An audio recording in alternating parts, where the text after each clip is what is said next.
Hi, it's David Avrin with the Customer Experience Advantage podcast. On today's show, we are going to talk about the profound shift towards accommodation and convenience, and not just what's delivered to you at your front door, but how do we get what we want when we want it delivered to us, even if we're crunched for time at the airport. I'm talking to acclaimed entrepreneur, big idea guy, PJ Mastracchio. His visionary company is At Your Gate, an idea whose time has come. Back in 20 seconds. You're listening to the Customer Experience Advantage podcast with David Avrin, featuring candid conversations with some of the most influential leaders in business today. Sit back and listen in, or feel free to watch the video version online. This is the Customer Experience Advantage podcast, and here's David Avrin. Hey friends, cool show today. Listen, we talk a lot about all the change that happened during COVID. And of course, you may be listening to this and watching the video at some other time, but so much of the changes have surrounded accommodation, right? If we're locked down, what did we learn that we could have delivered to our door? And the answer, of course, is pretty much everything. And many of those things can be delivered same day, overnight, but food is one of those things. I know because my Postmates and Uber Eats bill and everything is tremendous because we have teenage boys who apparently need to order everything. My phone rings. No, my front door, the doorbell rings constantly. Like nobody ever came to the door before. It's constant. And now it's either Amazon deliveries for my wife or deliveries of food for my kids. But what we're also learning is that our expectations have changed for accommodation and access and real-time kind of everything through our app. And otherwise it's big data, it's AI, it's all the above. But the guy I'm talking to today had this vision for a company, and I think you can say he was ahead of his time, him and his partners. He was prescient, if you want to look up that word, but he created At Your Gate. And I met him actually when I was presenting for an airport experience conference early in 2020, very shortly before the lockdown, before COVID hit, everything else. And he was already 2 years into this thing. And for those who might have been naysayers or doubtful early on, are eating their words because I think it's clearly shown that he was ahead of his time. So enough of an introduction, a quick welcome to PJ Mastracchio. PJ, what's up? How are you? Thanks for having me, David. It's really Absolutely. Cool to be here today. Hey, listen, so tell us a little bit more about the genesis for all of this, because I think for our audience, for the business owners, entrepreneurs, and others, as we are looking at becoming more aligned with our customers' changing expectations, there's a lot that goes into it. For many companies, it's about how do we revise, how do we tweak the model?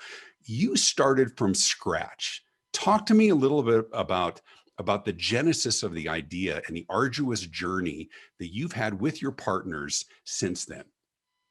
Yeah, the idea came to me as most ideas do when you're having a bad time. And I traveled extensively for business and pleasure. And, I had the same three problems every time, David. I got to the airport at 6 a.m. and the Starbucks line was out the door, or Yep. I had a 40-minute connection and had no time to do anything other than make my flight, or land at 10 o'clock at night and the doors are rolled down and everything's closed. And so, we set out on a mission 6 years ago to build an app to deliver food and retail to travelers in an airport. And sounds simple on its surface, but there are many levels to get through to get to where we are today. And it took us almost 3 years, 1,030 days, not that I counted, from idea to the first delivery.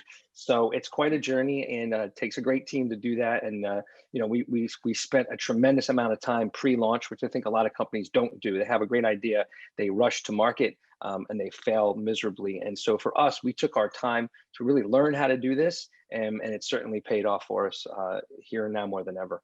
Well, but talk to me a little bit more about just the mindset of getting this sold. I mean, today clearly we have. I think that what COVID has done, I think if nothing else, and it did a lot of things, was accelerate what had long been prognosticated about how we're going to do business, how we're going to access information and services and otherwise. That has accelerated, has become much more the norm and very acceptable, but it was not when you first started talking about this. What was some of the resistance that you encountered? What was some of the objectives or objections that you faced early on in this?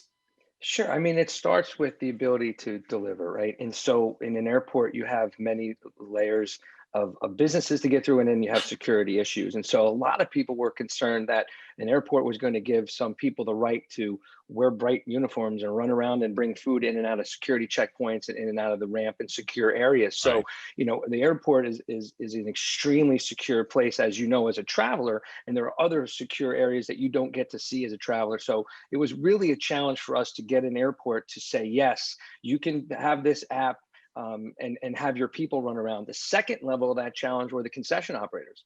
They were very hesitant to allow us to touch their food. And it took a long time for us to convince them, and a lot of sweat equity. We had to go and buy food, take its temperature, put it in a thermal bag, take it out 10 minutes later, check its temperature again. We looked like lunatics in the food court, but we put a lot of sweat equity, and we were able to go to the concession operators saying, look, we bought a pizza from you at 1 p.m. and at 1:30 p.m. it was still 6 degrees less than when we got it from you. And so ensuring the food quality was there and all these little steps, we really had to go through it. And, San Diego Airport was the first airport to say yes. They have an innovation lab there. And so Rick Belliati How many and of the them team said there, no before the first one said yes? 49 out of 50. Yeah, yeah. But see, Yeah. isn't that the myth of the entrepreneur? That's the E-myth, right? Michael Yeah. Gerber. It's the myth of the entrepreneur who's on the cliffside and the wind blowing through their hairs and their trench coat. And it's noble. It's not noble. It's a grind, isn't it? No, it's a grind. And, That's a lot of no's before that first yes. we had a lot of notes, and they all said the same thing, David, which gave us some confidence, which was, this sounds like a great idea. Go figure it out in some other airport. They just Right. don't, airports are not risk takers. They have to get people safely from A to B. That's what their concern is. Everything else is a nice to have for them. What was And so different about San convincing them. Diego? Innovation lab.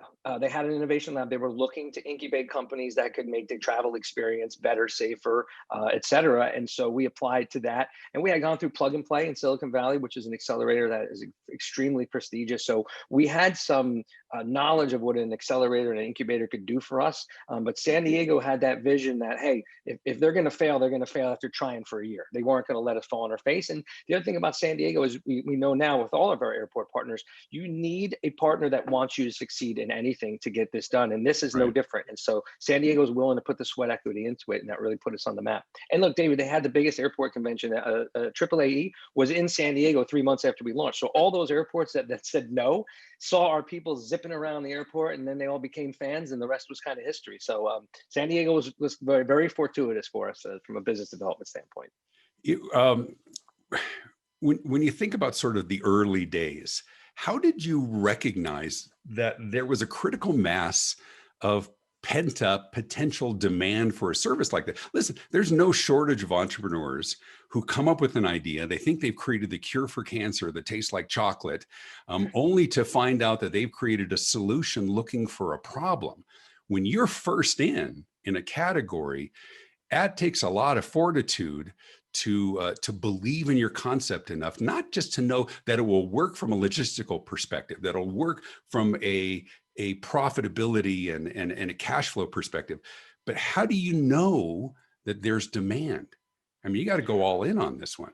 Yeah, I mean, we did a lot of market research, and we asked a bunch of questions from travelers. Would you pay for the service? Would you use this service? And the response we got was overwhelming yes. And we had people said they pay between $5 and $10. They wait 30 to 40 minutes. They like they like the 4 C's: the choice, the convenience, the control, and the concierge. So we did the research. And look, it's no secret that an airport, even in these times, 1 million people flew yesterday. It's not 2 million, but it's not 10. So, Right. there's still a lot of people there. And one of the things we found that we didn't know going in, and I'll say this to any entrepreneur, you think your product's going to work for this market, but be prepared for it to work for others. And the airport employees and the flight crews are huge customers of ours, pre Right. and post pandemic, because they get limited breaks, and the pilots get limited choice. They land in the same terminals. It's the same restaurants. Now they can have meals brought across. The pandemic has brought us from interesting to essential, right? And so we now become an essential business, from an interesting, neat company to an essential service with contactless payment, ordering, and delivering. And so now the airlines are hiring us to feed their flight crews. There's no food on these planes. And so a lot of the vision that we had for this company changed after we launched. And that's part of being an entrepreneur, is being able to kind of go with the flow. And when we found this employee audience, and we found this flight crew audience, and we found the TSA and the customs folks who sometimes get slammed with 3 flights and can't leave, all those audiences we found post-launch, and we were very receptive and open to it. And it starts with getting involved. And all of the founders made the first 20,000 deliveries. Dave, Chris, Tony, and I lived in a 1-bedroom, 1-bath apartment. It smelled awful. You had a bunch of 40 and 50-year-old dudes sleeping on top of each other, but we put it in ourselves. And we figured out what made it work. And then our team built on that. But that's the part that's really fascinating to me. I mean, listen, we understand that sort of the journey of the entrepreneur and you're grinding it out. And listen, I know enough about your journey that you were walking 20 miles a day doing these deliveries. I mean, there's a lot of people, my son among them and his buddies, they want to be entrepreneurs. I love it. I want to encourage that. But they have this vision. They love the end. They don't know what it takes to get there. And so there's a romance around it, but it really is tough. And I know a lot of that journey. But I want to talk about the pivot that you just alluded to very quickly. I know you've told this story a lot of times in your pitches and everything else. You won a huge pitch contest through the Wharton School of Business and others as well. But even your initial vision, which was much more of a concierge kind of a thing, it really is kind of a special thing that to gain mass acceptance is a challenge. Well, it's not anymore because, of course, we've already learned through our lives of COVID and everything at home that this kind of a service is broad. But you had to pivot in terms of who your anticipated audience was, the change that have happened because of COVID. Now, not only would it be a nice thing to be able to grab a bike, because I was slated to do 140,000 miles this year, before COVID hit. So I'm traveling around the world, 24 countries. I am running between trying to get things. There's a big line. I see the need. Well, now, when there's no food on the plane, in most cases, being able to grab something is essential. And so being able to do it, talk to me about the shift. And then it went to this, and then we discovered this. How different is the model today than 6-7 years ago when you envisioned this? The model is the same. It's the messaging now is different. David, I think the model is still, use your own device to order and pay for food and retail anywhere inside the airport. That hasn't changed. What has changed is the need to now use your own device to order and pay. And so the shift came more in the messaging than the product. Where before COVID, it was cool. You could get stuff, you could get headphones, anything you wanted delivered. Now it's, hey, find a safe spot. Use your own device so you don't have to touch cash or pin pads, right? Avoid the food court, and then receive a contactless delivery anywhere inside the airport. And we'll put it on the empty seat next to you that's crossed off, right? Or we'll put it on your desk in the break room, or we'll bring it down the jet bridge for the flight crew. The messaging has changed. The need for this service has also increased because, as you alluded to, my mother, who's never used Amazon before, has Amazon Fresh and Whole Foods and everything delivered to her, and she's 75 years old, right? That's no different inside the airport. And so when passengers realize, wow, not only the benefit is I can get something from another terminal, the benefit is now I don't have to walk around other people. I don't have to stand in line, and I can just use my own phone. And so we just took the concept that we built in the market, and I don't want to say change the messaging changed for us. We became safety. And so that's been a unique challenge for us. And it started in March when this whole thing started to shut down. I'll be honest with you, I wasn't in a corner cowering, but it was as close as I've ever come into saying, oh shit, right? And so a lot of people in the fetal position under their desk. Yeah, and that's the time to call on your team, right? And then what I've learned post-college and my education has been a diverse team. It moves way faster than a team that thinks alike because everyone's got ideas from different angles and you all have the same goal. And so, we called a daily hour call with everyone when there was nothing going on, just to talk to our team. What's going on? What are you hearing? And then, David, I'd say end of March, beginning of April, the concession operators started calling us. And that's when the light bulb went on. They said, hey, are you guys going to be okay? And we're like, yeah, we're going to be fine. Why? And they said, look, we had to close half our restaurants, and there's still employees in this airport that are unloading this PPE off the planes that need to eat. And so we became essential workers, having placards to drive around in April to airports, right? And folks were bringing the food underneath to the employees. So we helped keep those restaurants open.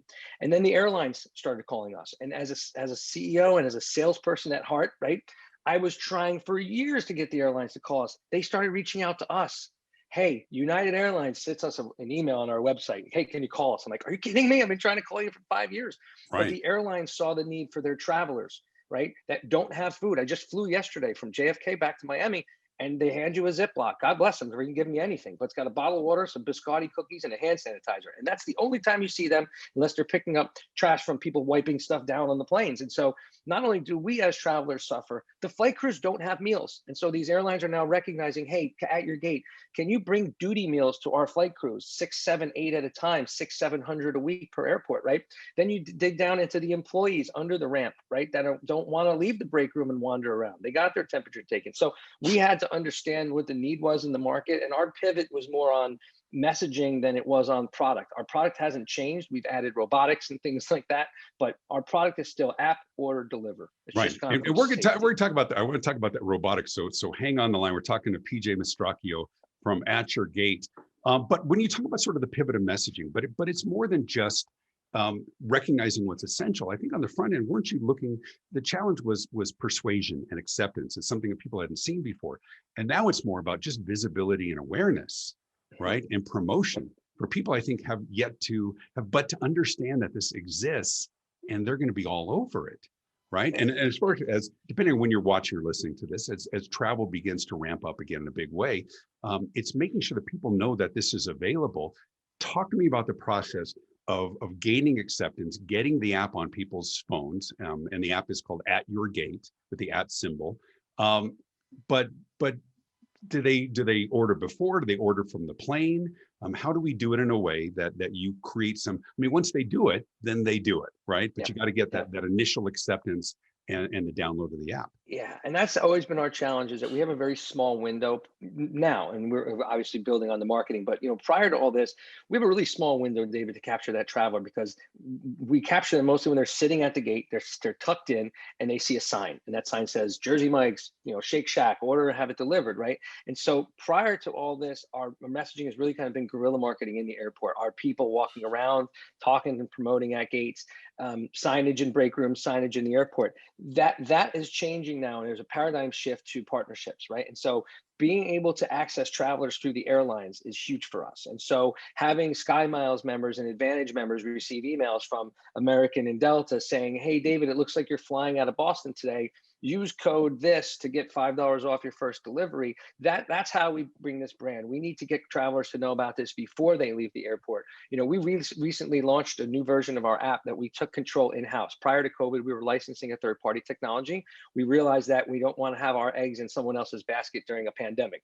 So we actually acquired a company, brought the tech in-house, and now we're building out the pre-order function. And so prior to COVID, pilots would order in the air. They know when the nose is going to hit the bridge faster than anybody. Right? They're driving the damn thing. So pilots pre-order, there'll be a big function of us when we relaunch that. But getting the customers to know about it goes through partnerships, whether it's the airline or third-party partners like McDonald's, right, is a huge customer of ours, launching some marketing materials in the 13 McDonald's in Minneapolis, St. Paul, around, hey, you can get this delivered in an airport too.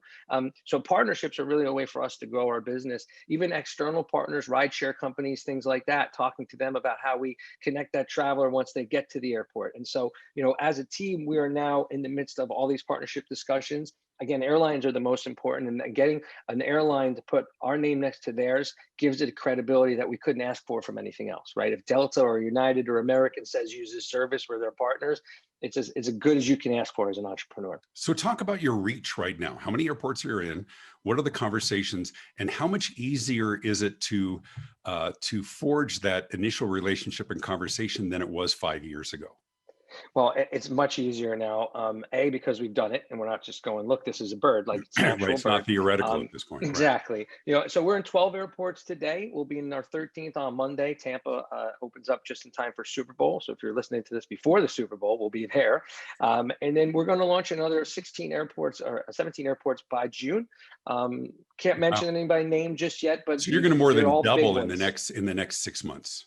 We're opening an airport every 2 weeks right now, David. So it's the growth has been exponential. And so I won't say it's easier, because no one's cutting corners. These are still government and municipality run. But since the essential nature of this business, the conversation went from kind of neat to we'll talk to you later than to how quick can we get you in here. And so our goal now is to open, like I said, open as many airports as we can, so when travel comes back, we're ready for it. You don't want to be opening airports when travel's busy. We've done it. I'd much rather open them when they're quiet now, so when travel comes back, we have every kink worked out. So it's been advantageous in that standpoint. But yeah, we're going to double in size by the summertime. And then we also have international plans that'll be rolling out here second quarter this year. Not privy to speak to where yet, but there's some countries that we are in active conversations to license the technology, where they'll provide the labor, we'll provide the tech, and that gives us a tremendous international reach. Right. Oh, I can see it growing internationally very, very quickly as well. Who would have thought, as people talk about sort of the overnight success, when you recognize on the front end, right, what it takes to grind it out in the early days. But who'd have thought that it would be a pandemic and robots that would all of a sudden garner the attention of the national news media, things going viral. You and I met over a year ago, or about a year ago, Yeah. and then I just see it on TV with the robots following people around. Tell us more Yeah. about that, how that came about, and how much of that. Here's an interesting question as a sidebar. How much of that do you see continuing once a pandemic is less of a concern?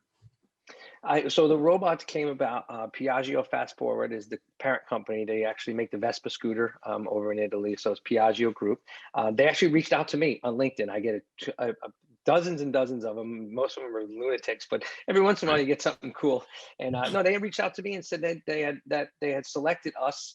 And they wanted to, were interested in doing a pilot program. And so spent about 4 to 6 weeks with them, understanding the technology. And again, airports are very risk averse. So when you're bringing something else in that could knock someone down or, take out somebody, there's a lot of work to do. But again, thankfully, we have great relationships with our airport partners. And so JITA is the name of the unit. It's semi-autonomous, so it follows our folks around. It does not move on its own. And I like that to start because our people are extremely important to our brand. You have a Sure. 76 net promoter score, you're doing something right? You know that, David, Absolutely. more than anything. Yeah. And so the units follow our people around, and they really serve three purposes. And the first purpose, again, on messaging, is safety.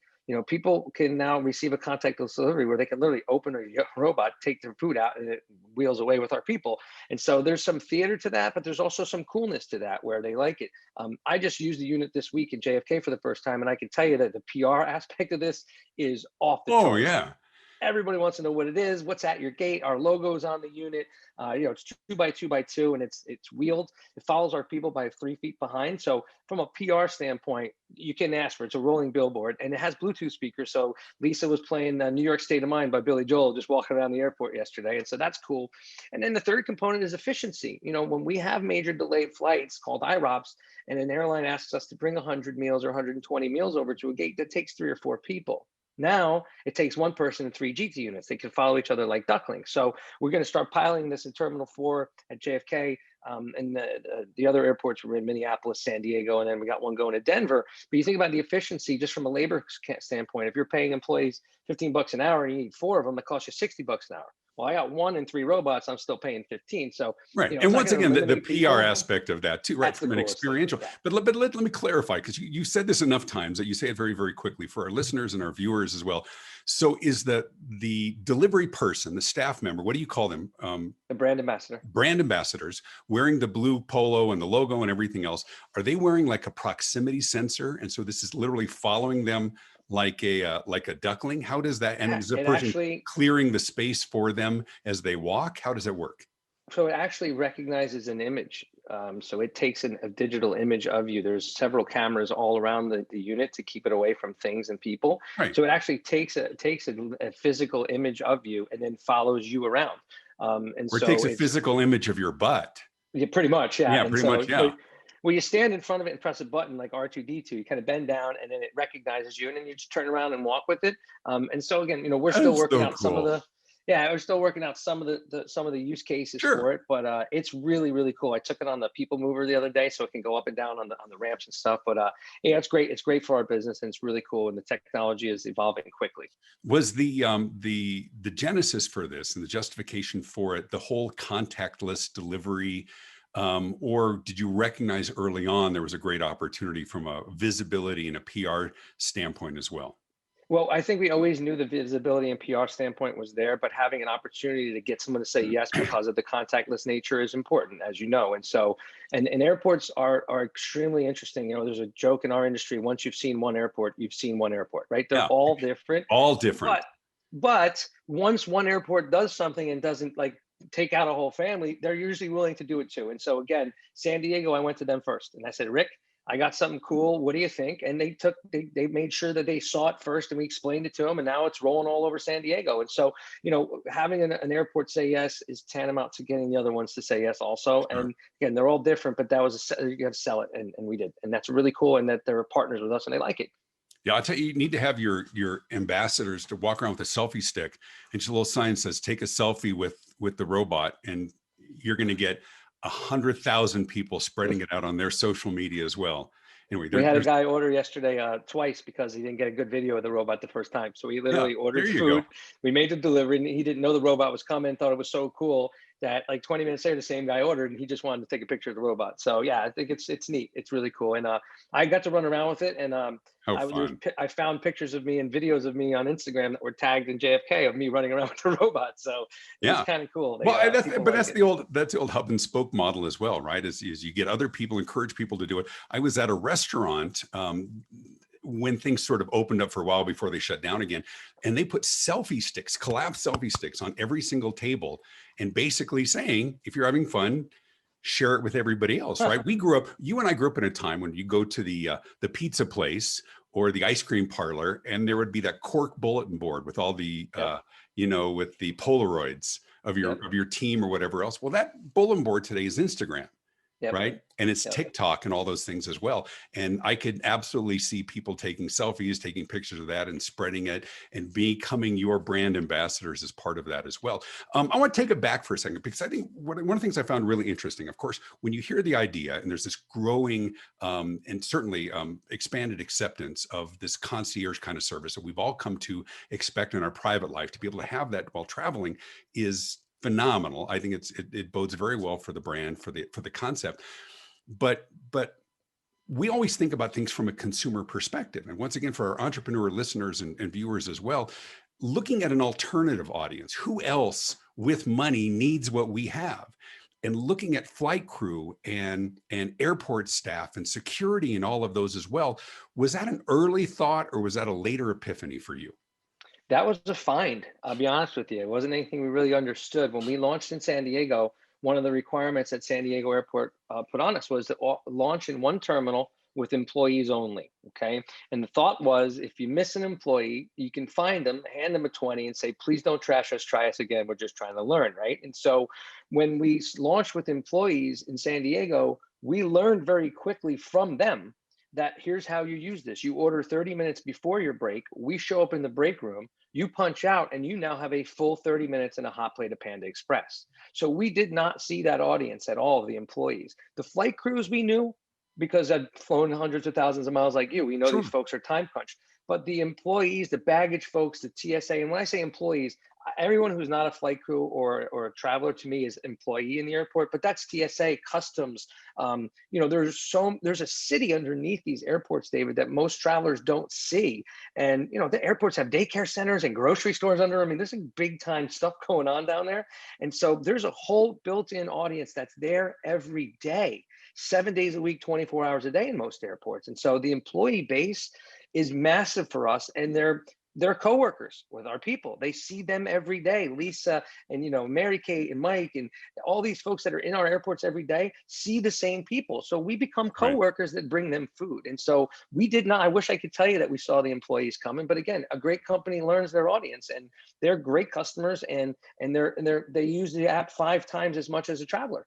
Because they're just there 340 days a year, and some of them work 2 shifts there, David. So you think about someone who works for Delta and then works for Swissport, they don't get a break between. So they literally order between us during jobs. Even the people that work in the retailers, Sunglass Hut's a huge customer, right? Because they're Sure. stuck in their restaurant or their store. And so I wish I could say we knew it, but we did learn from that. And now when we open new airports, we teach the employees how to use this. Hey, here's how you use this. You should order ahead of time, right? So we're able to go in and teach the folks how to do it. There's a lot of teaching we need to do when we launch an airport, and understanding each audience as an individual group is important to succeeding with them. Right. And that was a process through the whole thing. So along those lines, tell me your biggest aha moments, your biggest lessons, the things that you did not expect that in recognizing those and accommodating those and shifting your model has put you on a better path towards success. What were the biggest unexpected aha moments?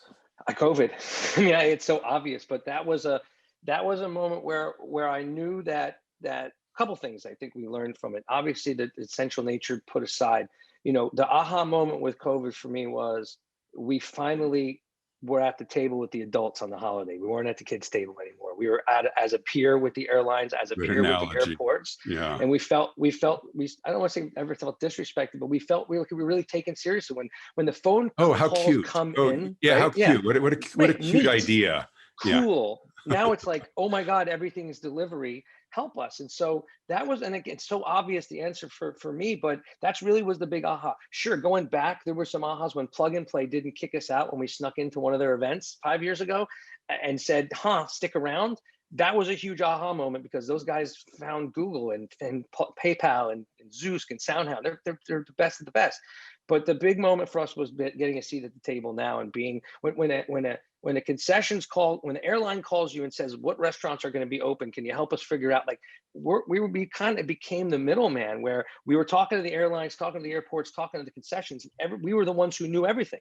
You know, when the concession said to us, what's XYZ airline? I say, well, their load factor 60% next month. I could tell the concession so-and-so is going to be flying more. So we became grown-ups during this process because of COVID. And that's part of being a startup, as you go from a startup to a scale up to a business. And I feel like we're graduating into the business part of things now, where it's not, oh, wow, this is cool. It's when can you start? And how can we help you succeed? And that's really important to our business. So that was the big moment, was we became adults here. Yeah, well, and there's the pull quote right there to throw on the show notes. Pull out the crystal ball. Clearly, COVID will be handled at some point. We don't know what else. I think one of the other big lessons for a lot of businesses is how vulnerable that we are, whether it's from a cash flow perspective, whether it's when chaos theory, right? When everything goes awry, do you still have a viable model, and what do you need to do to make sure that you do, right? Tell me before we wrap up here, give me your big aha moment about the customer, about what it is that we've learned that we really like, that we really appreciate, that we didn't know we were going to like, this solution for a problem we didn't know that we had. What was affirming for you, and what was revealing for you? I think what the customer aha moment was, I always knew business travelers would use this service, right? Because I was a business traveler, still am. Right. The aha moment for me was when Chris and I launched Newark Airport together, the two of us. They asked us to open in like 3 weeks, so we did. I was running 3 orders to the same family of 3 different restaurants. And it was like burger, salad, and sushi from 3 places. And they paid $15, $5 for each order. And On top of the cost of the food. Correct, because we charge $5 for delivery, but you can only order from 1 restaurant at a time. And so they literally ordered from 3 restaurants. It was a husband and wife, young, and their 2 young kids. And when I turned the corner with the bag of food, the smile and the surprise on their face. And again, this is going back when we first launched in Newark. Sure. And the sheer delight, what they were like, oh my God, this just happened. And you get it. You've traveled with your kids. If you're plugged in and they're on their device and they're quiet, that's heaven for you when you travel, right? And so I just realized these people will pay $15 for me to bring. The dad wanted sushi, or the burger, the mom wanted sushi, the kids wanted something. They all got what they wanted. They didn't have to settle. And so watching this, and now I've seen it tens of thousands of times over these, hundreds of thousands of orders we've done, that was the aha moment. Like, not only do people like the service, but it takes their blood pressure down a little. It does everything we thought it would do. I started this company with my team because it was my problem. I hated not eating, and I hated being in the last row, getting whatever they had left, if anything, on any flight. And I wanted control over what I ate. But when I saw that people not only would pay for this, that it truly made them enjoy their travel experience just a little more. I always used to joke and say, at your gate's going to help your travel suck just a little less, right? Yeah. But it's kind of the truth, right? We don't make your day. But when people take a selfie with you, I mean, I had people asking me, oh my God, here's a tip. I say, no, I'm one of the founders. Oh my God, can I take a picture with you? That kind of aha moment where people thought they liked this. It's all about the customer experience. And when you make someone smile, even under a mask, you can still see their eyes squint a little. That's part of our journey. And that's why our Net Promoter Score is what it is, because we put not only the customer first, but our people are great at what they do. And we know that helps you. When we show up at the gate, we're like, oh, David, oh my God, you're going to Cabo. It's going to be so fun. Like, we don't just stop, drop, and roll, right? There's an engagement. So that aha moment was the pleasure I saw on the customer's face to making those deliveries. And that's what we continue to do. Yeah, well, travel's not just arduous or a hassle, but it can be arduous as well, especially for those of us who have kids. My kids are older now, but it's different today even than it was before, because it's not just the kids who are bored or hungry or cranky, but you can't leave them, right? You can't leave your bag while you run and stand in line or things like that. And so I think the messaging is even going to be stronger. Let's let's pull out the crystal ball. And where are you 2 years from now? Where are you 5 years from now as a company? Mentally and physically, we're ready to take this thing as long as we have to 5 years. We've got a 5-year plan. We're now in year 2 of that. 2020 kind of paused us as a business, but look, I think our goal is to be in 100 airports in the next 5 years. We'll be a third of the way there in year 2, on track to do that. And so that's where I think we'll be. I think in the interim between the 30 this summer and 100 next summer, if someone were to call maybe a Grubhub, Uber Eats, DoorDash, or Postmates and decides they want to be in the airport space, I could see them maybe wanting this business from us. But our goal right now is head down, open airports, continue to deliver with distinction, and that's where we are. But we're going to continue to grow this at the scale we're growing now. Do it planfully, get each airport profitable in 6 months, and grow this bad boy. Outstanding. Listen, what a fortuitous meeting you and I had. I was keynoting the Airport Experience Conference in Denver, Colorado, and you and I just met. You had me download the app and I learned about it. And I've thought in the months since not only how challenging that COVID was for the airport retailers and everybody in the travel industry, but I'm thinking there was one guy and his partners like, we're so ahead of everything. And I just love to see your success. Talking to PJ Mastracchio, if people want to get a hold of you, learn more about what it is that you do, potential partnership opportunities. I know there's others that we are not at liberty to talk about with some really big players. And I think more to come. If somebody wants to get in touch with you, how do they do that? PJ at yourgate.com is the best way to reach me. And you can find me on LinkedIn as well. And I get back to everybody. I love to meet new people, share ideas, and hear new ideas. So if anybody wants to reach out, I'm 100% open to that. Good. And we'll throw stuff in the show notes as well. Of course, we're on all the podcast platforms and the video on YouTube and also on my website at davidavrin.com. Just remind everybody, my acclaimed customer experience book, Why Customers Leave and How to Win Them Back, was named in Forbes as one of the top 10 business books of the year and one of the 7 books entrepreneurs need to read. You can pick it up everywhere. As a matter of fact, here's the book here for those watching the video, and it's out recently in Russian. I was going to say, I don't know what this says, but I do know what it says because I wrote it. It's in Spanish. We launched a year ago in India as well. It's crazy how much this has resonated. It's ironic that I didn't list a pandemic as one of the reasons that customers leave, because I wrote it just right before that. Also, this podcast is sponsored in part by the Customer Experience Advantage Morning Huddle. Listen, some of the best ideas, some of the best solutions to your biggest customer-facing challenges are likely found within the creative minds of your own team. Let me lead your weekly morning huddle conversation. You can learn more about membership in this powerful internal initiative by visiting customerexperienceadvantage.com.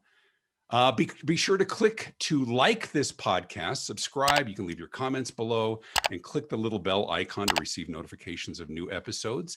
And also, as you plan your events and your conferences, whether it's virtual or otherwise, I'd love to come and present for your group, your meeting, your conference. You can learn more about my in-person speaking or my live virtual speaking and consulting at davidavrin.com. Once again, big thanks to PJ Mastracchio. Thanks for tuning in to the Customer Experience Advantage podcast, reminding you that a great customer experience is not really about creating wow moments.